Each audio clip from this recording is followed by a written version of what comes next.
Thanks very much for staying with us. Time now for Eye on Africa with me, Georgia Calvin-Smith.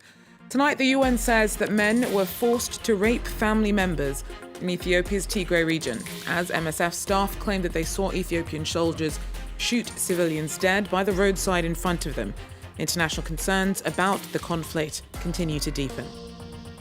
Also, things may be looking up for previously strained relations between Rwanda and Burundi, but conditions set by Gitega for the resumption of relations with Kigali may mean bad news for exiled journalists. And Scotland's University of Aberdeen returns a controversial sculpture to Nigeria after a review finds that it had been acquired immorally. But first, the UN said that more than 500 cases of rape have been reported to just 5 clinics in Ethiopia's conflict-riven Tigray region. The organisations warned that the actual numbers may be much higher.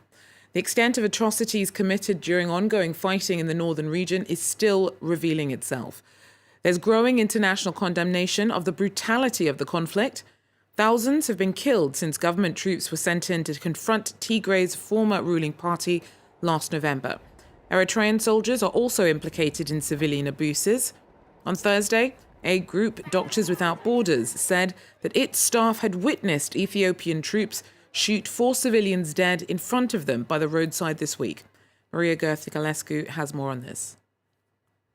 The attack happened on Tuesday after an ambush on an Ethiopian military convoy on the road leading from Mekele, which is Tigray's regional capital, to the city of Adigrat, located about a 3-hour drive north from Mekele.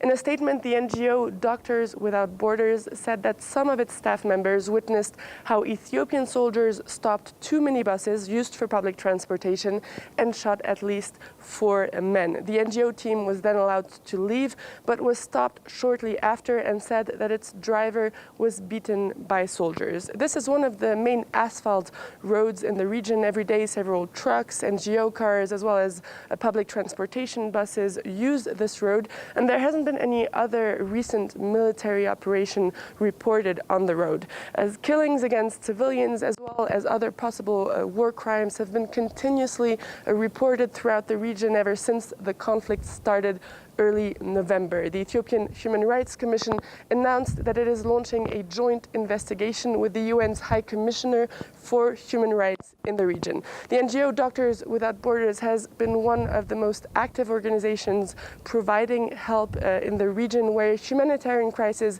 is still unfolding and where many areas remain inaccessible because of the ongoing insecurity. Maria Gerth-Nicolescu there for us.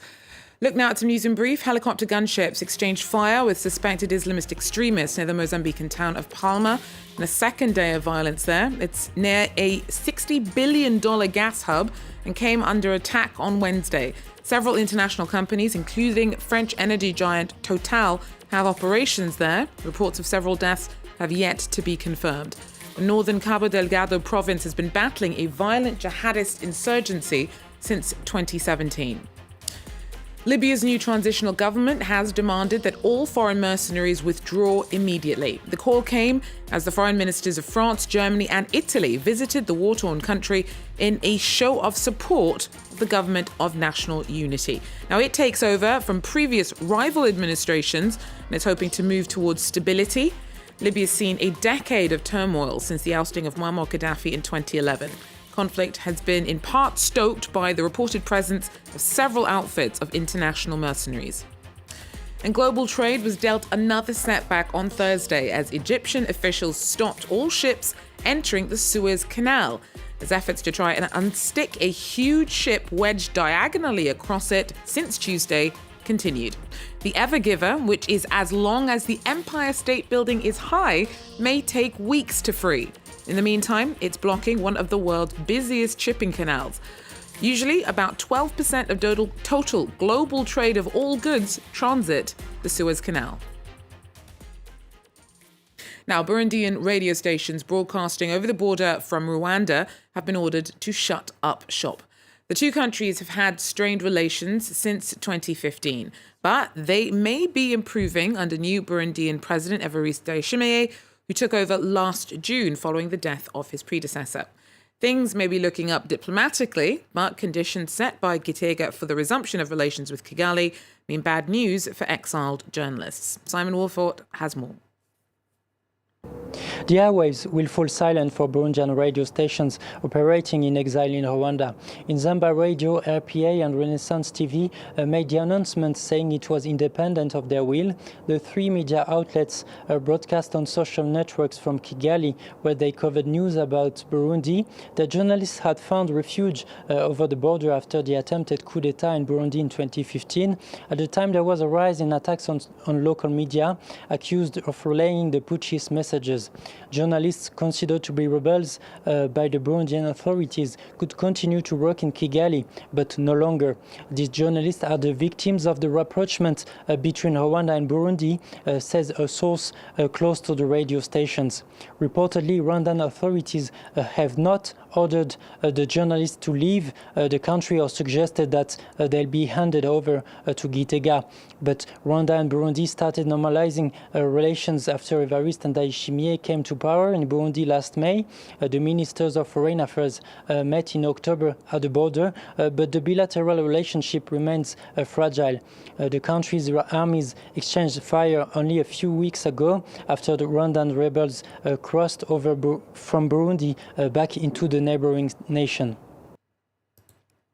Well, today, China owns a third of Zambia's debt, and Chinese companies are present in every sector, from mining to agriculture. It's a relationship that dates back decades. But ahead of Zambia's presidential election, some have suggested that it's a bit too close for comfort. Well, for an in-depth exploration of some of the issues regarding this, do tune in this Saturday for our Reporters Plus, as France 24's journalists Romeo Langlois, Nicolas Chemin and Yi Song gained unprecedented access to bring us an exclusive report. But for now, we hear from some of the Chinese farmers who've chosen to make a life in Africa. One of them rears pigs, the other grows dragon fruit. Both say they prefer living in Zambia than in China, which they believe is overcrowded and polluted. 你在中国的话，搞农业没有大地块让你去做农业了，所以说你必须从国内走出来，国内也是要求我们走出来。什么办法？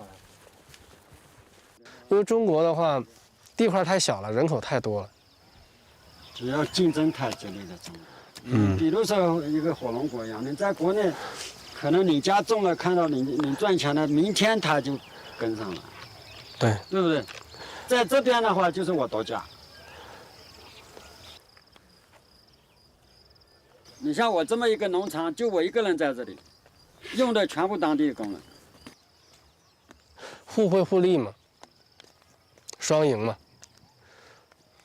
我们需要他们，他们也需要我们，因为他们的基督国家嘛，他们可能觉得我们是上帝派来的，真的。所以说他们感谢 God 嘛。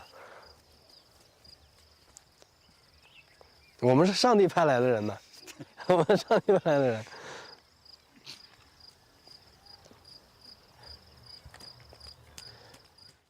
Well, remember, you can have a look at some of the more complex aspects of the Chinese-Zambian relationship by tuning into Reporters Plus on Saturday. The show's called Zambia Under Chinese Influence. Well, finally, Scotland's University of Aberdeen will return a controversial sculpture to Nigeria after a review found that it had been acquired immorally. The bronze piece, which depicts the Oba, or King of Benin, was part of a haul of thousands of items taken when British forces looted the city in southeastern Nigeria in 1897. Karis Garland has more. Blatantly looted, according to the head of museums at Aberdeen University, this sculpture depicting the ruler of the Kingdom of Benin will be sent back to Nigeria in the coming weeks. The university sought to have the bronze repatriated in 2019 after a review found it had been acquired in a, quote, extremely immoral way. We felt was a strong moral argument that it was very straightforward. This was looted, therefore it should not be ours. And I think, we all need to think much more carefully about museums. The bronze was part of a haul of thousands of items seized when British soldiers looted the Kingdom of Benin in 1897. For Nigeria, it's a step in the right direction. This is about our identity, about our history and heritage, which has been taken away from us for many years. And we now have the opportunity, and every Nigerian will have the opportunity to see and appreciate our history and culture. The campaign to repatriate colonial-era artefacts has gained momentum recently. Earlier this week, Germany announced it was in talks to give back hundreds of bronzes, the foreign minister calling it a matter of justice. University of Cambridge's Jesus College said it finalised approvals in December to return another Benin bronze, while Nigeria's Commission for Museums and Monuments says 2 sculptures will also be sent back from the US. Well, that's it for Eye on Africa for now. Thanks for joining us. Do so again if you can. Take care.